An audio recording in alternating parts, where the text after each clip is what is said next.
जय हिंद जय भारत स्टूडेंट्स, कैसे हो? मैं हूं प्रवीण कुमार प्रजापति, आपके सामने फिर से लेके आए एक नया वीडियो जो है क्लास 10th का। और उसमें हम लोग लास्ट टाइम कर रहे थे साइंस और मैथ अग्निपथ बैच के अंदर। तो आज हम लोग जो करने जा रहे हैं मैथ का चैप्टर नंबर 1 का लास्ट लेक्चर होने वाला है। और इसके बाद कंटिन्यू हम लोग रखेंगे इस चैप्टर को। इसके अंदर हम लोग आगे क्या सीखेंगे, जैसे कि आपके बुक के अंदर कुछ ब्लू क्वेश्चन दिए होंगे और इसके अभ्यास या आप कह सकते हैं स्वाध्याय दिया होगा, उसके अंदर भी कुछ क्वेश्चन दिए, लेकिन वो क्वेश्चन उस ढंग के है ना कि मतलब बुक से थोड़ा हटके क्वेश्चन दिए होते हैं। आप क्वेश्चन पढ़ो, आपको क्वेश्चन ही नहीं समझ में आएंगे। यानी आप जैसे 6ठी 7वीं 5वीं में पढ़ते थे तो अभ्यास के प्रश्न होते थे, तो आप लोग क्या करते थे, किताब के अंदर जाके ढूंढते थे उसके उत्तर और बहुत अच्छे से आपको मिल भी जाते थे। लेकिन साइंस में ऐसा कई बार नहीं होता है, तो वो टेंशन हम दूर करेंगे। तो क्या होगा, मिनिमम हम लोग शुरुआत में पहले कोई भी 2-3 चैप्टर कर लेंगे थियोरेटिकली, फिर उसके क्वेश्चन भी साथ साथ में लेकर आएंगे, ठीक है, चैप्टर वाइज। और फिर हम लोग इसमें रिवीजन सीरीज़ भी लाएंगे जब ये सब चैप्टर चल जाएंगे साइंस के अंदर, खास करके रिवीजन सीरीज, जिसमें एक लेक्चर के अंदर पूरा का पूरा एक चैप्टर फास्ट और रैपिड फायर में रिवीजन हो जाएगा, ठीक है। तो लास्ट लेक्चर होने वाला है चैप्टर 1 का आज का, ठीक है। क्या होगा, टॉपिक का नाम है हमारा संक्षारण, ठीक है। क्या है? संक्षारण। बुक में हमारे को टॉपिक दिया गया है, बुक में बहुत अच्छे से लास्ट टॉपिक है संक्षारण और विकृत गंधिता। बाकी इसके पहले की कुछ अभिक्रियाएं थी वो हमने कर दी है पूरी की पूरी। और संक्षारण क्या होता है? अच्छा, आपने कभी ये देखा होगा जैसे कि ये चेन है आपको दिख रही है, क्या है, जिसमें गाय भैंस को बांधते हैं, आपके ऐसी गाय को भैंसों को बांधा जाता है, लेकिन कुछ टाइम बाद वो क्या होती है, कुछ ऐसी दिखाई देती है।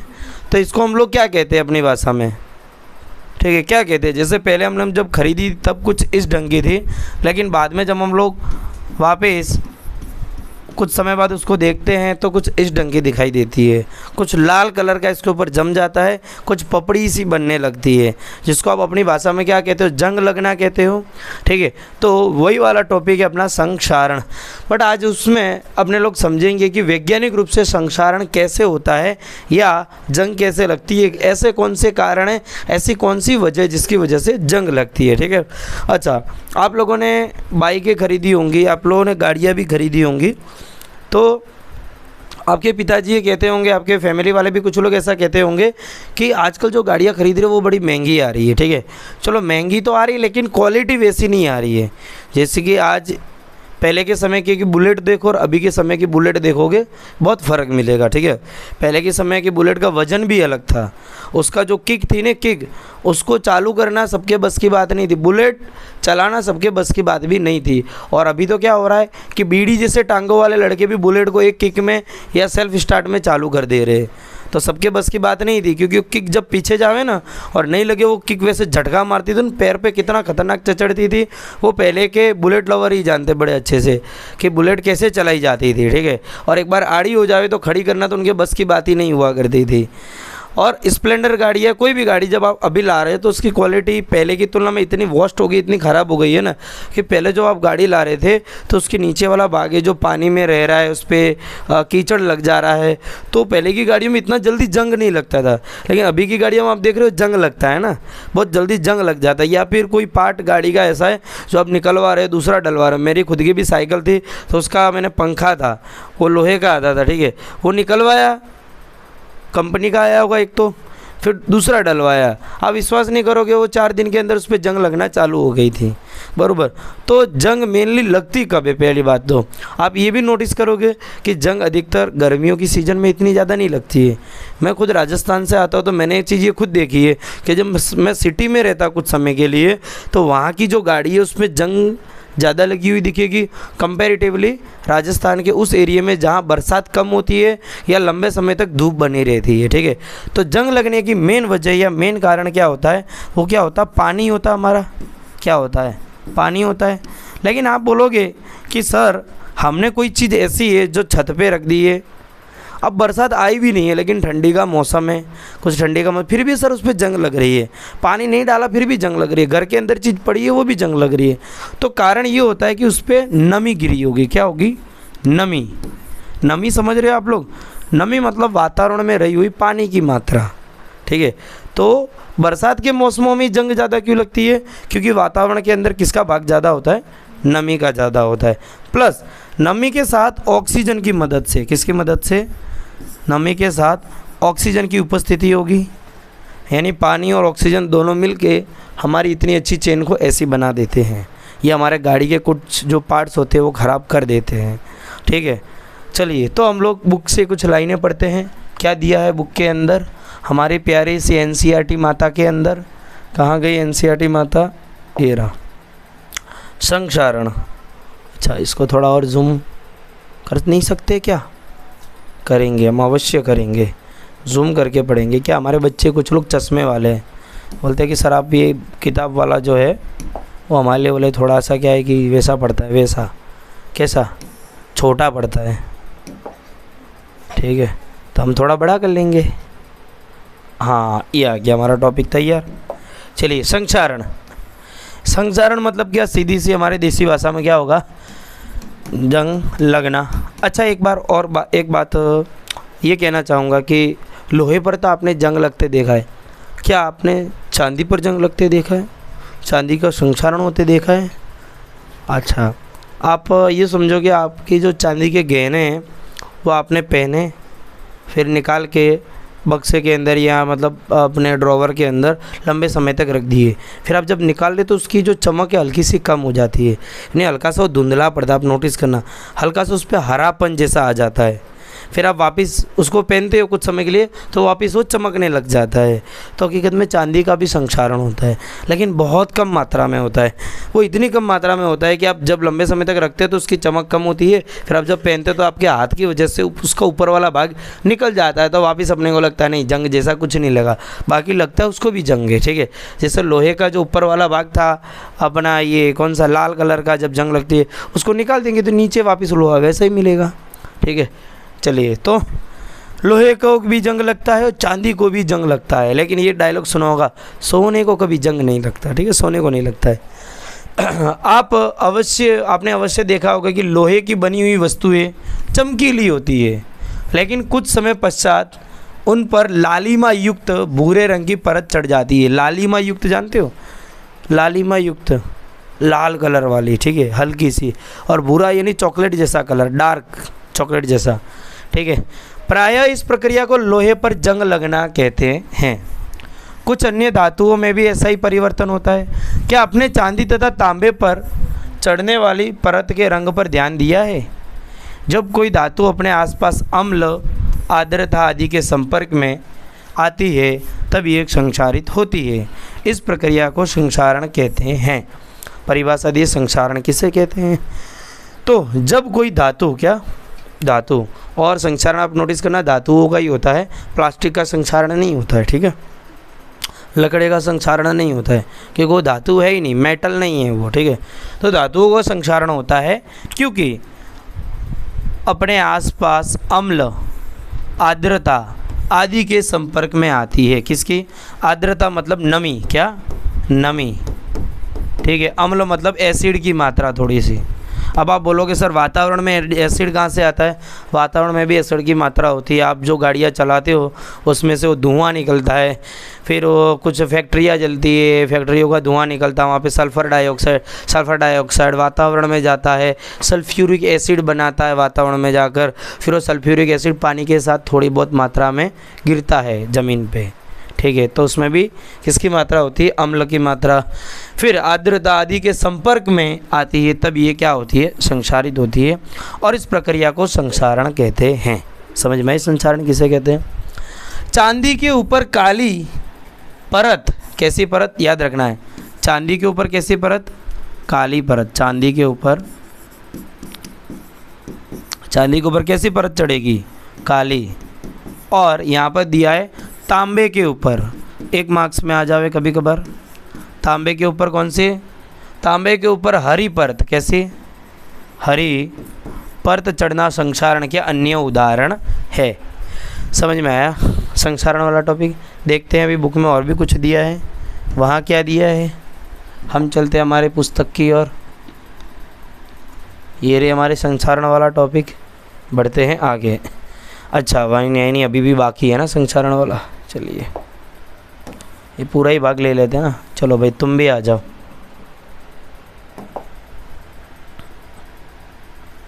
हाँ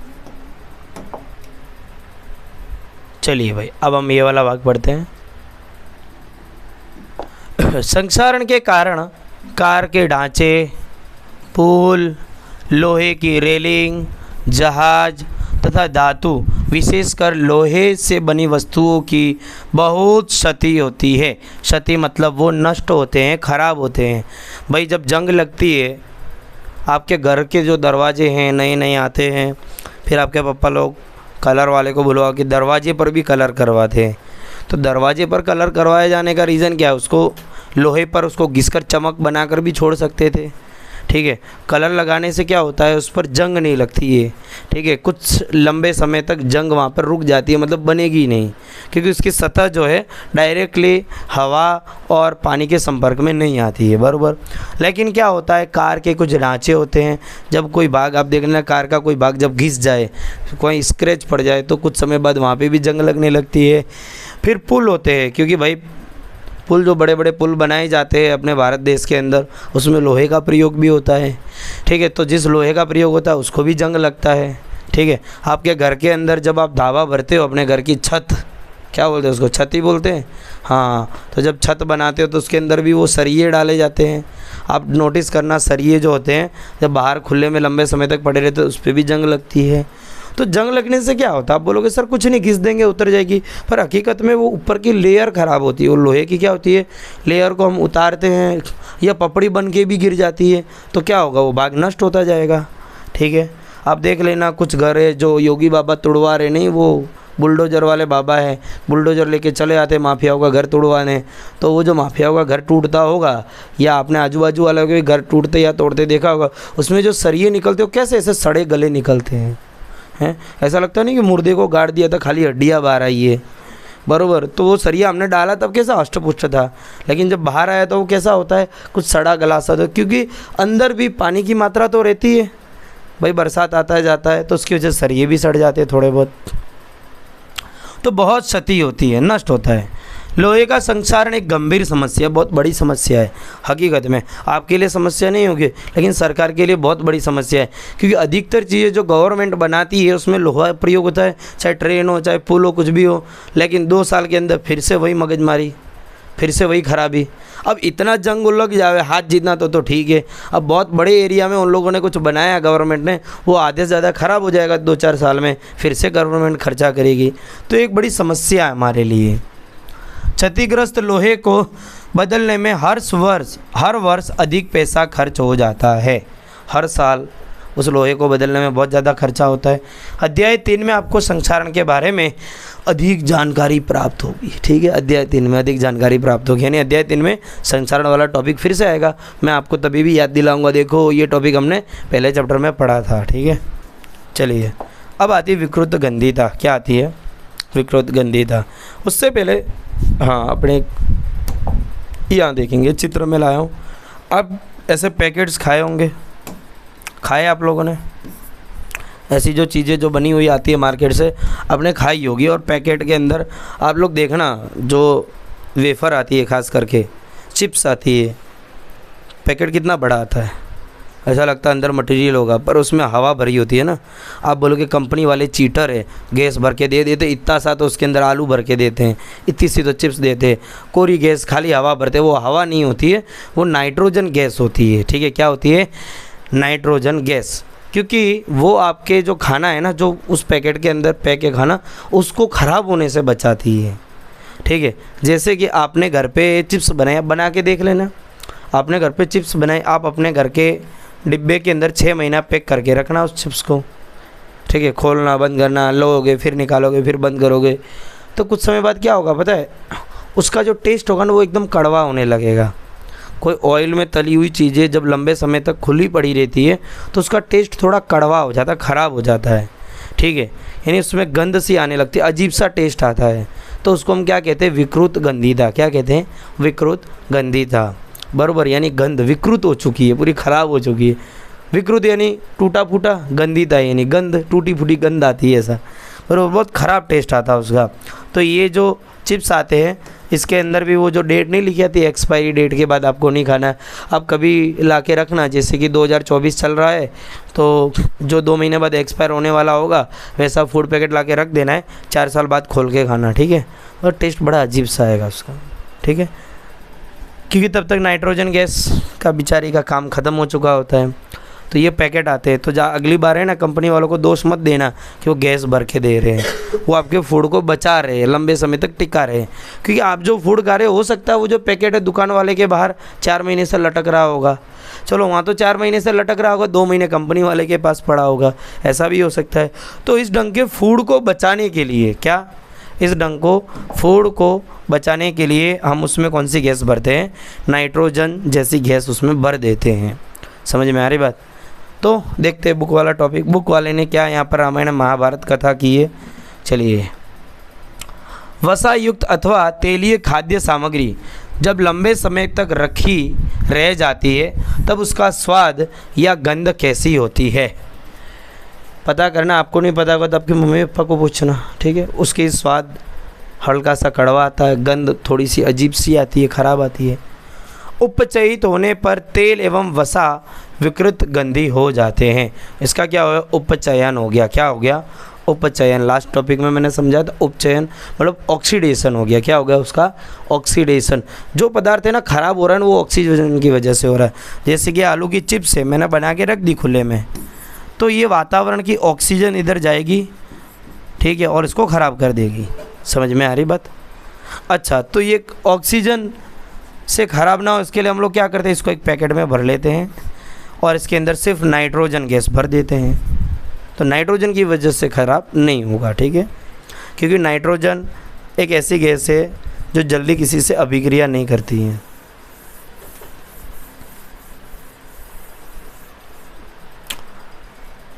हाँ, आगे प्राय तेलीय तथा वसा युक्त, वसा और तेलीय मतलब एक जैसे ही हो जाएगा, ठीक है। तेलीय मतलब ऑयली, वसा यानी फैट वाला मटेरियल हो। खाद्य सामग्रियों में उपचयन रोकने वाले पदार्थ, क्या, उपचयन मतलब ऑक्सीडेशन रोकने वाले पदार्थ मिलाए जाते हैं, ठीक है। वायुरोधी बर्तनों में खाद्य सामग्री रखने से उपचयन की गति धीमी हो जाती है। भाई हो जाएगी लेकिन धीमी होएगी, उपचयन तो उसका होना ही है क्योंकि अंदर भी तो ऑक्सीजन है ना, कभी न कभी तो आप उसके डब्बे को खोलोगे। वायुरोधी मतलब जिसमें से हवा आर पार ना जा सके अंदर बाहर। क्या आप जानते हैं कि चिप्स बनाने वाली चिप्स की थैली में ऑक्सीजन हटाकर उसमें नाइट्रोजन जैसी कम सक्रिय गैस से युक्त कर देते हैं? जानते हैं आप? कभी आपको किसी ने ये कहानी सुनाई थी? अभी तो सुनाई थी यार, क्या मना कर रहे हो? थोड़ी देर पहले तो मैंने बताया था कि चिप्स में नाइट्रोजन गैस भरी जाती है। हाँ, इधर बैठे हुए लोग मना कर रहे हैं। तो चिप्स की थैली में ऑक्सीजन हटा देते, क्या हटा देते, ऑक्सीजन, उसमें कौन सी गैस भर देते, नाइट्रोजन जैसी कम सक्रिय। ये बहुत कम सक्रिय मतलब जल्दी इसका किसी से लेना देना नहीं है। खाना पड़ा है तो भाई तू पड़ा रहने दे, मेरे को तेरे से कोई लेना देना नहीं है। बट ऑक्सीजन है, लग जा गले के फिर ये बेचारे को ख़राब कर देते हैं, ठीक है। तो प्रोडक्ट ख़राब हो जाता है ताकि चिप्स का उपचयन न हो सके। अब यहाँ से प्रश्न क्या आएगा, मैं बोलूँगा अगर बनाना चाहो तो, हाँ, फूड पैकेट वाले जो आप चिप्स खाते हैं उसमें कौन सी गैस भरी जाती है, या फिर नाइट्रोजन क्यों भरी जाती है? क्योंकि उस खाद्य पदार्थ का उपचयन ना हो। समझ में आ रही है? इतनी बात आपको ध्यान में रखनी है। कैसी चीज़ों में भरी जा रही है खाद्य सामग्री, कौन सी, तेलीय या वसा युक्त हो, वैसी खाद्य सामग्री में हम लोग क्या करते हैं, नाइट्रोजन भर देते हैं। हम लोग नहीं मतलब कंपनी वाले, ठीक है। आपके बस की बात तो इतनी नहीं है वैसे, ठीक है। तो इसी के साथ आप जब देखोगे तो हमारा ये जो मेन चैप्टर नंबर 1 है, ये चैप्टर समाप्त होने के कगार पे आ चुका है, ठीक है। और इसके जो ब्लू क्वेश्चन है इसके लिए मैं अलग लेक्चर ले आऊँगा जिसमें आपको सब ब्लू क्वेश्चन यहाँ पे करवा दूँगा मैं, ठीक है। फिर उसके बाद एक लेक्चर स्पेशली इसके लिए आएगा जो अभ्यास के लिए होगा। किसके लिए, अभ्यास के लिए, यानी ये अभ्यास के क्वेश्चन है, इसको भी सॉल्व करना बनेगा क्योंकि बहुत घुमा फिरा के दिया रहते, थोड़ा ये एमसीक्यू है, बहुत इजी से एमसीक्यू लग रहे, लेकिन बच्चे को ये परेशान कर देते कई बार, ठीक है। इसके नीचे भी देखो कैसे कैसे क्वेश्चन आते हैं, ये वाले कहाँ गए, ये ABCD करके कहानी वाले होते हैं ना, मज़ा आते हैं। अच्छा चैप्टर 2 में, हाँ इधर आएगा ना, भूरे रंग का एक चमकदार तत्व X को वायु की उपस्थिति में गर्म करने पर वह काले रंग का हो जाता है। इस तत्व X का उस काले रंग के यौगिक का नाम बताइए, क्या है। ठीक है, तो ये सब क्वेश्चन आपको यहाँ पे मैं करवाऊँगा। चैप्टर 1 और 2 में बच्चों को ज़्यादा परेशानी होती है, 1 2 3 शायद तीसरे में भी होती है, क्योंकि यहाँ पे ABCD वाले क्वेश्चन आ जाते हैं। A तत्व लिया है, उसको B तत्व में डालें, उसमें से C बन रहा है, बोलो A कौन सा था, ऐसा करके भी क्वेश्चन है अभ्यास के। तो है मतलब बुक से रिलेटेड ही होता है, लेकिन बच्चे इतना खास उसको रिलेट नहीं कर पाते होते। ठीक है, हाँ, ऑक्सीजन के योग या हार्स के आधार पर निम्न पदों की व्याख्या कीजिए, प्रत्येक के 2 उदाहरण भी देना है। ऑक्सीडेशन और रिडक्शन की अभिक्रिया, इसमें क्या हो जाएगा, उपचयन में ऑक्सीजन का योग होगा, इसमें हार्स होगा, उदाहरण भी देना है। ठीक है, फिर लोहे की वस्तुओं को हम पेंट क्यों करते हैं, देखो अब पेंट वाली बात कहीं आई भी नहीं थी बुक में, लेकिन फिर भी पूछ ले हम पेंट क्यों करते हैं, क्योंकि लेकिन संक्षारण वाला टॉपिक तो आया ना, क्योंकि लोहे की जो सतह है, उसकी परत है, वो नमी यानी आर्द्रता और अम्ल के संपर्क में ना आने पाए, इसके लिए हम लोग उस पर क्या करते हैं, पेंट करते हैं। ठीक है, जिससे कि उस पर जंग ना लग सके, उसका संक्षारण ना हो सके, बराबर। तेल एवं वसायुक्त खाद्य पदार्थों को नाइट्रोजन से प्रभावित क्यों किया जाता है, क्यों किया जाता है, बोलो नाइट्रोजन क्यों उसमें डाला जाता है, बोलो। क्योंकि नाइट्रोजन कम सक्रिय गैस है, जिससे कि तेल और वसायुक्त खाद्य पदार्थों का संक्षारण नहीं होता है, सॉरी विकृत गंधिता नहीं होगी। ठीक है, मतलब इस तरीके के क्वेश्चन है, बहुत अच्छे क्वेश्चन माने जाते हैं उसे। ठीक है, तो तब तक के लिए जय हिंद जय भारत। मिलते हैं हम लोग अगले लेक्चर के अंदर, और अगला लेक्चर होने वाला है अध्याय 5 न्यू NCERT का जैव प्रक्रम, बहुत ही ज़बरदस्त चैप्टर है। ठीक है, मिलते हैं।